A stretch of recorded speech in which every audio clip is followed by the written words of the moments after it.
اعوذ باللہ من الشیطان الرجیم بسم اللہ الرحمن الرحیم۔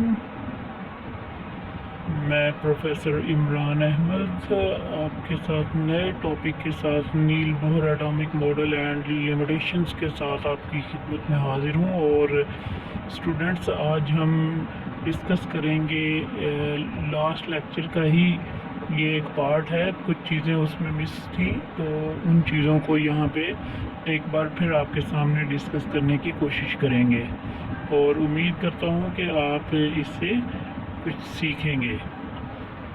تو اسٹوڈنٹس، ہم اپنا جو دوسرا لیکچر ہے، یہ ہمارا دوسرا لیکچر ہے لیڈرز ان لرننگ اکیڈمی کے فورم سے۔ تو اس میں ہم جو کچھ سیکھیں گے، کوشش کریں گے کہ جو کچھ سیکھیں وہ آپ کو یہیں پر تیار ہو جائے۔ اسٹوڈنٹس، آپ کے ذہن میں بھی اگر کوئی سوال ہو تو آپ لیکچر ریکارڈڈ لیکچر کو سننے کے ساتھ ساتھ اس کوشچن کو ساتھ میں ہی پٹ کر دیجیے گا تاکہ میں اس کا آپ کو جلد جواب دے سکیں۔ اسٹوڈنٹس، آج آئیے اپنے لیکچر کی طرف چلتے ہیں۔ اسٹوڈنٹس، نیل بوہر، ردرفورڈ اور تھامسن ایٹامک ماڈل دونوں توانائی کے بارے میں کوئی خاطر خواہ کام نہیں کر سکتے تھے، جواب نہیں دے سکے تھے۔ تو نیل بوہر نے کیا کیا؟ نیل بوہر نے 1913 میں ایک نیا ڈھانچہ، ایک نیا ماڈل تجویز کیا جسے نیل بوہر کے جوہری ماڈل کے نام سے جانا جاتا ہے۔ اسٹوڈنٹس، اس میں ایک ایٹم کو چھوٹے مثبت چارج شدہ نیوکلیس کے طور پر بیان کیا گیا ہے جو کہ الیکٹرون سے گھرا ہوا ہے، اور جو ہمارے سورج کے گرد سیاروں کی طرح مثبت چارج والے نیوکلیس کے گرد دائرے کے مقدار میں حرکت کرتا ہے۔ جیسا کہ نظام شمسی کی مثال ہم لے لیتے ہیں، یعنی نیل بوہر کے کہنے کا مقصد یہ تھا، وہ کہنا یہ چاہتا تھا کہ جو اس کا درمیان ہے، درمیان میں کیا ہے؟ پازیٹیو چارج ہے، اور اس کے ارد گرد کیا ہے؟ نیگیٹو چارجز ہیں۔ اور اپنی خامیوں کو دور کرنے کے لیے یہ صرف ردرفورڈ کے ایٹمی ماڈل کا ایک مضبوط ورژن دکھائی دے رہا تھا۔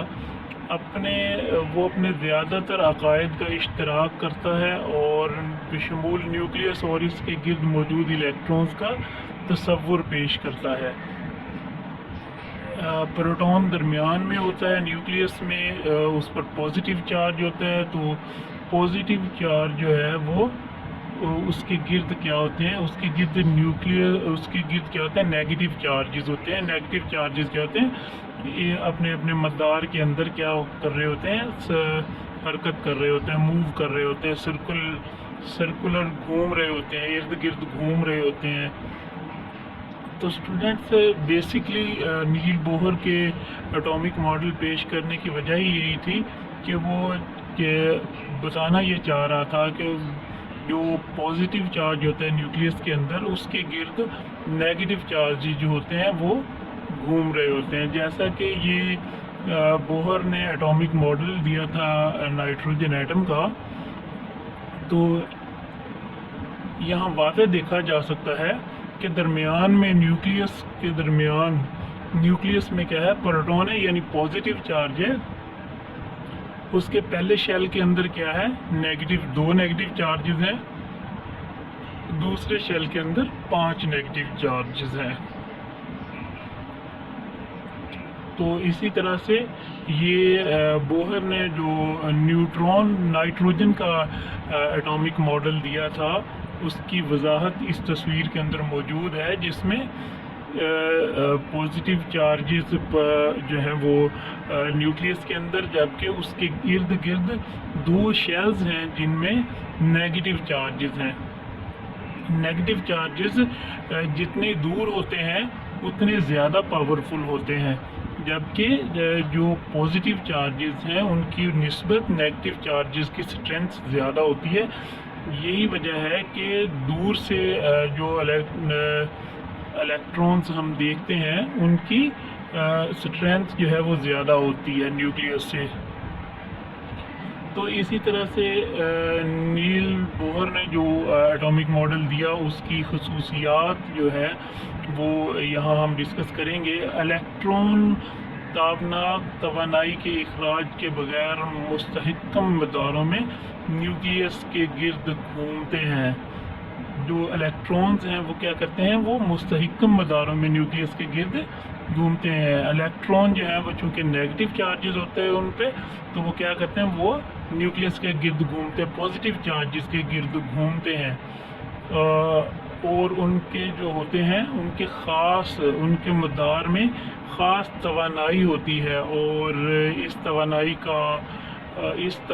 کا خول یا توانائی کی سطح کہا جاتا ہے. اسے انرجی لیول اور شیل کہتے ہیں. کیا کہتے ہیں اسے؟ خول, شیل یا پھر انرجی لیول, توانائی کی سطح. ٹھیک ہے, تو اس کے اندر جو توانائی کی سطح کو ہم کیا کہتے ہیں, KLMN کا نام دیا گیا ہوتا ہے. گولوں کے طور پر نامزد کیا جاتا ہے, جو جبکہ الیکٹران جو توانائی کی کم ترین سطح پر ہوتا ہے تو اسے ہم زمینی حالت میں کہا جاتا ہے. اچھا, ایک الیکٹران جب ایک مدار یا توانائی کی سطح سے دوسرے مدار میں چھلانگ لگاتا ہے, یعنی جب وہ ایک مدار سے نکل کر دوسرے مدار میں جاتا ہے تو کیا کرتا ہے, وہ توانائی خارج کرتا ہے, یا پھر وہ کیا کرتا ہے, انرجی کو ایبزارب کرتا ہے یا ایمٹ کرتا ہے. جب وہ انرجی کو ایبزارب کرتا ہے یا ایمٹ کرتا ہے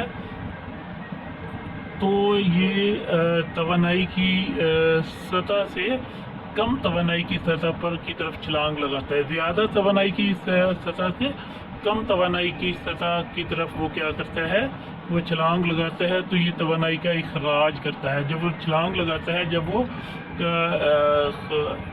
خارج کرتا ہے, تب کیا کرتا ہے, وہ توانائی کا اخراج کرتا ہے. جبکہ یہ توانائی جذب کرتا ہے جب یہ توانائی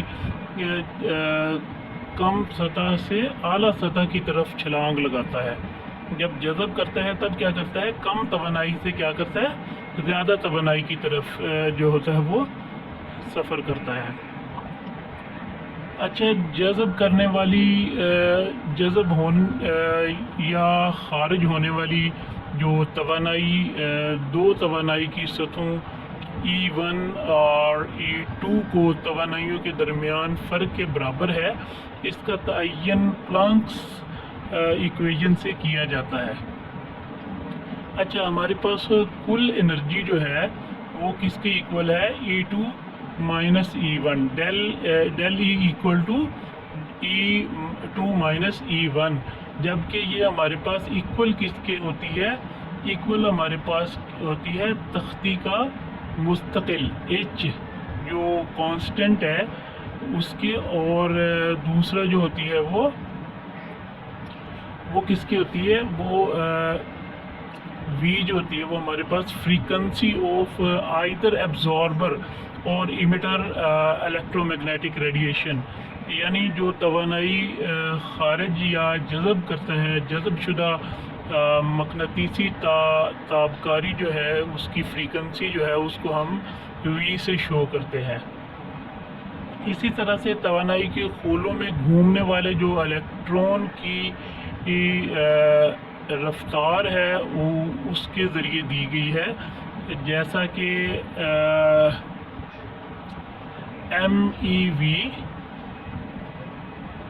MEVR equal to NH/2π.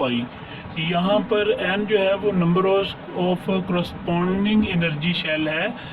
Number of corresponding energy shell متعلقہ توانائی کے خول کی تعداد جو ہوتی ہے اسے ہم کیا کہتے ہیں, number of corresponding energy shell. جبکہ جو ایم ای ہے وہ میس آف الیکٹران ہوتی ہے, اور جو ویلوسٹی ہوتی ہے اس کو ہم وی سے اور آر سے ہم ریڈیس کو شو کرتے ہیں. جبکہ ایچ جو ہوتا ہے وہ ہمارے پاس پلنکس کانسٹنٹ ہوتا ہے. پلنکس کانسٹنٹ سے ہم کیا کرتے ہیں, پلنکس کانسٹنٹ کو ہم ایچ سے شو کرتے ہیں. اس میں ہمارے پاس ہم بآسانی جو ہے وہ کیا کر سکتے ہیں, وہ الیکٹران کی رفتار جو ہے وہ فائنڈ کر سکتے ہیں. اسی طرح سے بوہر ایٹامک ماڈل کی حدود کیا ہیں، لیمیٹیشنز کیا ہیں، یہ ہم پچھلے لیکچر میں بھی دیکھ چکے ہیں۔ یہ کیا کرتے ہیں، یہ ہائزنبرگ کے انسرٹینٹی پرنسپل کے خلاف ورزی کرتا ہے۔ بوہر ایٹامک تھیوری کیا کرتی ہے، الیکٹران کو ایک ہی وقت میں ایک معروف رداس اور مقدار یعنی معلوم پوزیشن اور رفتار دونوں پر غور کرتی ہے، جو ہائزنبرگ کے مطابق ناممکن ہوتا ہے۔ اسی طرح سے جو بوہر کا ایٹمی ماڈل ہے، اس میں اس نے کہا ہے کہ ہائیڈروجن جیسے چھوٹے سائز کے ایٹم کے لیے درست پیشن گوئیاں کی، لیکن بڑے ایٹموں کے لیے بڑے ایٹموں پر غور کرنا ناقص اور اسپیکٹرل پیشن گوئیاں حاصل کی جاتی ہیں۔ جو چھوٹے الیکٹرانز ہیں، جو چھوٹے ایٹمز ہیں، ان پر تو غور کیا جا سکتا ہے، لیکن بڑے ایٹموں پر غور کرنا ناممکن ہے۔ اسی طرح سے یہ زیمن ایفیکٹ کی وضاحت کرنے میں بھی ناکام رہتا ہے۔ جب مقناطیسی میدان کی موجودگی میں اسپیکٹرل لائن کو کئی اجزاء میں تقسیم کیا جاتا ہے، تو یہ زیمن ایفیکٹ کی وضاحت کرنے میں بھی کیا رہا ہے، ناکام رہا ہے۔